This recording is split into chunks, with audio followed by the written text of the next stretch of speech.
Det er simpelthen en advarsel, det her, jeg kommer med her nu. Der er folk, som tror, at man kan måle sit vand med det, der her TDS-meter. Og nu viser jeg lige et TDS-meter. Og det er rigtigt, man kan måle noget i vandet med det her. Man tænder den her, hvis den ellers vil. Så skal vi lige holde den sådan der, så er den tændt. Og så stikker man den her ned i et glas vand. Det prøver vi lige nu her. Og vi tager det bare fra vandhanen.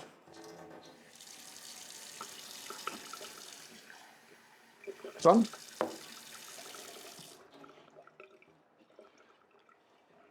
Og så siger den, nu siger den 291 her, lige nu her. Og hvad er 291?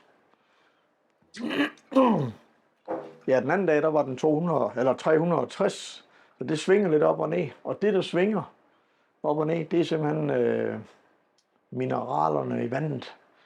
Den her, den måler Total Dissolved Solids, TDS. Det er altså opløste mineraler, eller partikler. Og det er elektrisk ledende partikler.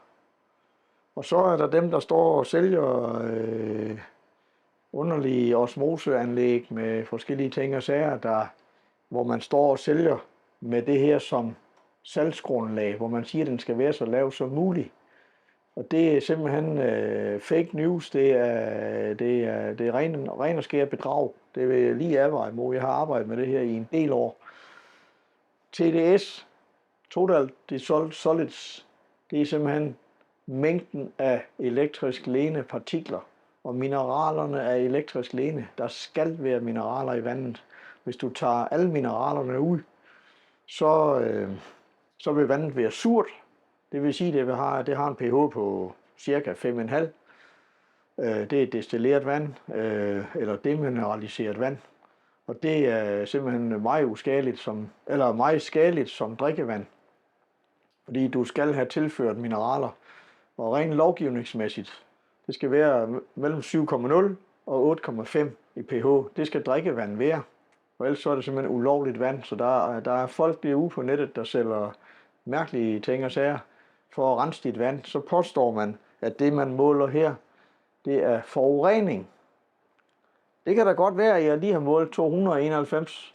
Så kan det være, at nu siger jeg bare, at de 4 af dem, det er en eller anden form for forureningspartikel. Et eller andet, som kan lede elektrisk. Det ved jeg ikke.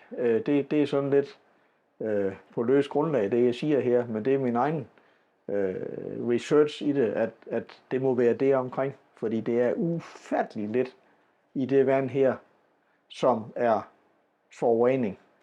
Vi har generelt rigtig godt vand i Danmark, men ja, der er forurening, der er pesticider, der er PFAS, der er helt lort, alt det du leder efter, det finder du også. Men mængderne af det er ganske små sammenlignet med mineraler. Altså det er calcium, magnesium, sodium.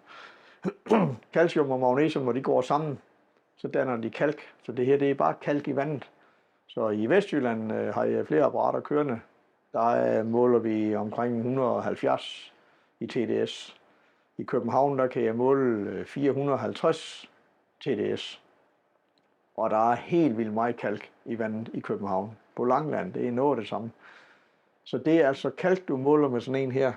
Det er ikke forurening. Så når nogen vil prøve at sælge dig et eller andet, hvor de måler, så er der nogen, der siger, at den skal være under 50, eller den skal jo helst ned på 10, eller sådan et eller andet. Så er det fuldstændig ødelagt dit vand som drikkevand. Og i øvrigt, så er det heller ikke det, der helbreder dig. For det er det ioniserede vand, der gør dig rask. Det er ikke, at det er renset hysterisk, bare lige til orientering. Men det er så en anden snak. Så det her, det var lige sådan en advarsel mod TDS-meter, målt i parts per million. Der er også nogen, der kalder det bare en ppm-måling. Men ppm, det er ligesom volt, hvis du måler spænding. Så det er parts per million. 291 parts per million er der af elektrisk ledende partikler i det vand, jeg lige målfører. Det er det, den her måler, og intet andet. Og i øvrigt så koster den her maks 200 kroner. Så det er ikke sådan et altvigende laboratorie, den her. Men der er rigtig mange, der sælger osmosefilter, vandfilter, vandrensningssystemer. Med sådan en her, som det helt store, så står folk på en messe, og så kigger de på, nå ja, det kan vi godt se, John, ja, vi må hellere købe det her. Ja, og så får du noget surt vand, som er rimelig sundhedsskadeligt for dig, fordi du ikke får mineralerne i. Jamen, så tilsætter vi bare mineralerne igen. Jamen, jeg måler stadigvæk kun 30 ppm. Det er alt for lidt. Alt for lidt. Du har godt af de mineraler, der er i vandet. Det er godt for dig. Det er ikke skadeligt for dig. Det kan være, at din vaskemaskine er træt af, at der er mange mineraler i vandet. Men det er en anden sag. Men din krop vil rigtig gerne have de mineraler, og der skal være mineraler i vandet, for ellers vil vandet være surt, og så er vandet ulovligt, hvis man sådan skulle være lidt politimæssig på det her. Et andet apparat, som diverse opfindsomme sælgere prøver eller bruger for at overbevise dig om, at du skal købe deres filtersystem. Det er sådan en her. Det kalder de en water tester. Og den er lavet sådan, så tager man et glas vand fra vandhanen og sætter den her ned i, og et andet glas, nu bliver vi bare sådan til at sætte, så har du 2 glas, at den står ned i, hvor det andet glas, det er det, jeg kalder hysterisk renset vand, eller fuldstændig ubrugeligt vand er det. Så står man der med de der 2 glas, og så tænder man for en knap her op ovenpå, og så sætter den strøm til. Og så i det glas, som kommer fra vandhanen, der vil det boble op og se sort og beskidt og gult og grønt og alle mulige mærkelige farver. Og det andet glas, der sker ikke en ski. Og det gør der ikke, fordi at man så har taget alle mineralerne ud af vandet, og det er mineralerne, den reagerer på. Hvis der ikke er mineraler i vandet, som jeg fortalte tidligere, så kan du simpelthen ikke sætte spænding i vandet. Det vil sige, at du kan heller ikke ionisere vandet. Det vil sige, at dit ioniseringsapparat, hvis du har sådan et filtersystem foran ioniseringsapparatet, det kan du sagtens have, men det skal bare tillade mineralerne at komme igennem. Men hvis du har sådan en filter foran, hvor der ikke kommer noget igennem, så kan du slet ikke ionisere vandet. Så er det værdiløst. Så har du købt sådan en, hvor det har ingen effekt. Det er helt enkelt. Sådan en apparat her, det koster $7. Det er jo ikke meget.